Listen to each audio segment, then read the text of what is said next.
பெத்தவங்க எப்படி தெரியுமா? பெண்ண பெத்தவங்க, அவன் இப்படி பண்ணான். மாமங்காரன் அப்படி பண்ணான்.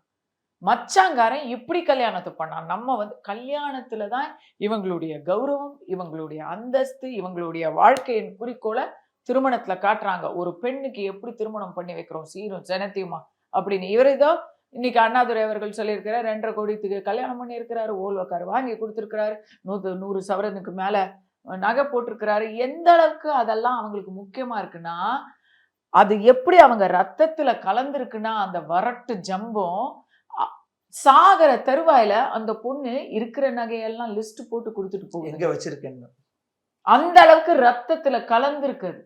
அதை நாம அப்ப கூட அந்த கடைசி நிமிஷத்துல கூட நகையை பிடிச்சிக்கிட்டு செத்துச்சுன்னு சொல்றதா இல்ல அவங்க எதுக்காக தன்னை துன்புறுத்தினாங்களோ அது எதுவுமே அவங்க இன்லாஸ்க்கு கிடைக்க கூடாதுன்னு நினைச்சிச்சா தெரியல. இத பொறுப்புணர்வுன்னு நினைக்கிறதா இல்ல என்னன்னு புரியல. ஆனா நகை ஒரு பேச்சு பொருளா ஆகுது, பணம் ஒரு பேச்சு பொருளா ஆகுது.